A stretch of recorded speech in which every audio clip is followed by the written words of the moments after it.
Secretary हैं उनका नाम अब फाइनल किया गया है कि वो आरबीआई ने देश के सेंट्रल बैंक की कमान संभालेंगे। मैं और आलोक अभी यही बात कर रहे थे कि ऐसे वक्त में ये नाम सामने आया है जब आरबीआई के सामने काफ़ी अपने लेवल के चैलेंजेस हैं। लेकिन अगर हम संजय मल्होत्रा साहब की बात करें, आईआईटीएन हैं और इनका जो पुराना ट्रैक रिकॉर्ड रहा है, वित्त मंत्रालय में जितना इनका काम है, जितना अनुभव है, और अब इन्हें देश के सेंट्रल बैंक की कमान दी गई है, इसे कैसे देखते हैं आप? देखिए, मुझे लगता है कि शक्तिकांता दास का जो कार्यकाल खत्म हुआ उसके बाद संजय मल्होत्रा के कार्यकाल में आना, तो मुझे लगता है कि आरबीआई के कामकाज में किसी भी तरह का कोई बहुत बड़ा फेरबदल आपको देखने को नहीं मिलेगा, क्योंकि ठीक शक्तिकांता दास की तरफ संजय मल्होत्रा भी अपने काम को लेकर के परफॉर्मर आईएएस ऑफिसर के तौर पर जाने जाते रहे। जब वो रेवेन्यू सेक्रेटरी की कमान संभाले थे उस वक्त भी बहुत सारी चुनौतियां थी। टैक्स के फ्रंट पे बजट उनको पेश किया जाना था, जीएसटी को लेकर नए नए जीएसटी लागू किए गए थे, तो कई सारी वहाँ पे सीडिंग प्रॉब्लम थी। ऑनलाइन सारा इनकम टैक्स का सिस्टम किया गया था, वहाँ पे कई सारी समस्या आ रही थी, लेकिन इन्होंने बिल्कुल शांति के साथ, बगैर कोई विवाद या बगैर कोई नकारात्मक सुर्खियां सामने लाए हुए सारे विवादों को बहुत ही बेहतरीन तरीके से निपटाया इन्होंने। टैक्स कलेक्शन के मोर्चे पे काफी बेहतरीन नतीजे दिए, इनकम टैक्स के मोर्चे पे रिफॉर्म को तेजी से आगे बढ़ाया, जीएसटी के मोर्चे पे जो सभी दिक्कतें थी उसको दूर की। तो मुझे लगता है कि उसी तरह के तालमेल, उसी तरह के परफॉर्मेंस आरबीआई गवर्नर के तौर पर भी इनकी भूमिका देखने को मिलेगी। और व्यक्तिगत तौर पर भी बहुत ही शालीन शांत स्वभाव के हैं IAS officer revenue secretary Sanjay Malhotra, और जो भी डिसीजन लेते हैं डिसीजन को लेकर उनके मन में बड़ी क्लैरिटी रहती है। सबसे बेस्ट पार्ट ये है, कहीं कोई कंफ्यूजन यहाँ पे नहीं रखते हैं और अपनी बातों को बेबाकी से रखते हैं। तो मुझे लगता है कि आरबीआई गवर्नर के तौर पर इनसे बेहतर पहचान, इनसे बेहतर नाम शायद फिलहाल टेबल पर नहीं रहा होगा। यही वजह है कि इनको यहाँ पे लाया गया है। और ये आईएएस के तौर पर जाने से अच्छा ये होता है कि सरकार का अनुभव नॉन आईएएस आरबीआई गवर्नर के तौर पर बहुत अच्छा नहीं रहा है। चाहे उदित पटेल की बात करें, चाहे रघुराम राजन की बात करें, तो आईएएस के साथ एक बेहतर ये होता है कि उनको पता होता है सरकार की मजबूरियां क्या है, सरकार के अंदर किस तरह की जरूरतें होती है। तो दोनों परस्पर विरोधी दिशाओं में चलने की बजाय बेहतर तालमेल के जरिए चलते हैं। यही शक्तिकांता दास के कार्यकाल की सबसे बड़ी खूबी रही थी, और इसकी वजह से उनको, आपको पता होगा कि दुनिया भर के कई सारे सेंट्रल बैंक के अवार्ड उनको मिले हुए थे।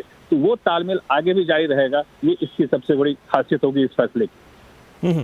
तो संजय मल्होत्रा, ये नाम, चूंकि आप लोग रेगुलर वित्त मंत्रालय और आरबीआई और इन सब से टच में रहते हैं, बातचीत होती, क्या कहीं नाम ये था, एक अंदेशा था या एक स्पेकुलेशन था कि भाई संजय मल्होत्रा साहब को ये जिम्मेदारी मिल सकती है, या एक टोटल सरप्राइज के तौर पे सामने आया है? ये बिल्कुल टोटल सरप्राइज है। टोटल सरप्राइज दो वजहों से है, क्योंकि यहाँ पे बहुत हद तक संभावना ये जताई जा रही थी कि मौजूदा गवर्नर शक्तिकांता दास को यहाँ पे एक्सटेंशन मिलेगा। अगर एक्सटेंशन नहीं मिलता है तो 2-3 नाम आ रहे थे चर्चा में, चूंकि अब नहीं बने तो उनका नाम लेना अच्छी बात नहीं होगी, लेकिन 2-3 नाम आ रहे थे। 2-3 नाम भी वित्त मंत्रालय से थे, लेकिन उसमें संजय मल्होत्रा का नाम कहीं नहीं दिख रहा था। संजय मल्होत्रा का नाम आना अपने आप में बिल्कुल सबके लिए सरप्राइज है। शॉकिंग नहीं है, सरप्राइज है, प्लेजेंट सरप्राइज है सबके लिए कि इतने शालीन और चुपचाप से अपने काम में तल्लीन रहने वाले अधिकारी को सरकार ने आरबीआई गवर्नर बनाया है। इससे पहले आरएसी के चेयरमैन भी रह चुके हैं ये, तो वहाँ भी इनका परफॉर्मेंस काफी अच्छा रहा है। जब भी जो भी जिम्मेदारी दी गई काफी बखूबी निभाया। तो मुझे लगता है शायद यही वजह है कि ये सारी चीजें हुई हैं। और इसमें आरबीआई गवर्नर के चयन के लिए कोई ऐसा कोई इंटरव्यू होना, कोई सिलेक्शन पैनल होना, ऐसा होता नहीं। कुछ नाम वहाँ पे जाते हैं।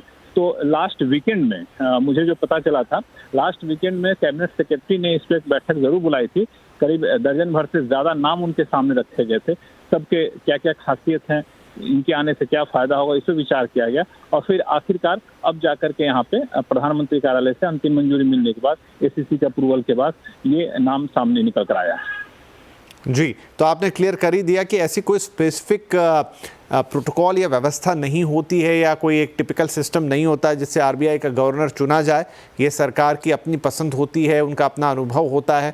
और अच्छा, ये भी एक इंटरेस्टिंग है कि सरकार ने, जो आपने एक्सप्लेन भी किया, कि जो प्रशासनिक अधिकारी रहे हैं, आईएएस कैडर के लोग रहे हैं, उनके साथ काम करने का अनुभव अलग रहा है, जबकि जो पूर्ण रूप से अर्थशास्त्री रहे हैं या पूर्ण रूप से सिर्फ इकोनॉमिक्स को डील करने वाले लोग रहे हैं, एडमिनिस्ट्रेटिव साइड पर उनका कोई अनुभव नहीं रहा है, वहाँ पर बात उतनी अच्छी बनी नहीं।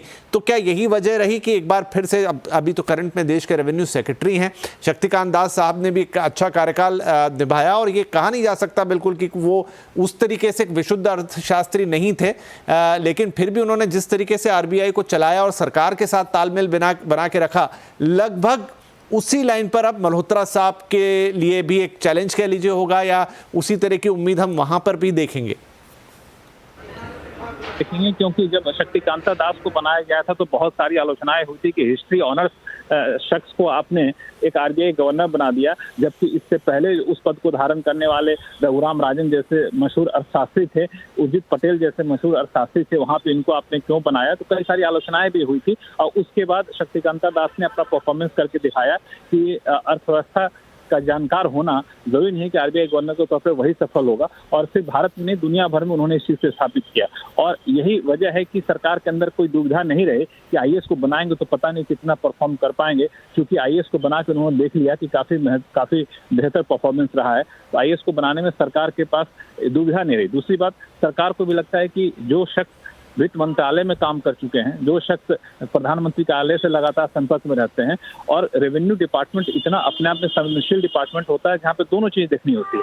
वहाँ पे सरकार की राजनीतिक मजबूरी भी देखनी होती है और खजाना भी भरना होता है, दोनों के बीच में तालमेल बैठाना पड़ता है। इस तरह से आरबीआई गवर्नर के तौर पर कई बार आपको ये भी देखना होगा कि पब्लिक डिमांड क्या है, पब्लिक को किस चीज से फायदा होगा, एक अर्थशास्त्री के तौर पर क्या होना चाहिए। तो एक संतुलन बैठाने में ये जो अनुभव रेवेन्यू सेक्रेटरी के तौर पे इनका रहा है, 21, 22, 23, 24 4 बजट बनाने का इनका जो रहा है, ये बजट बनाने का अनुभव और रेवेन्यू सेक्रेटरी के तौर का अनुभव जो है, इनको आरबीआई गवर्नर के तौर पे काफी हद तक कह सकते हैं कि बेहतर मदद करेगा काम करने में।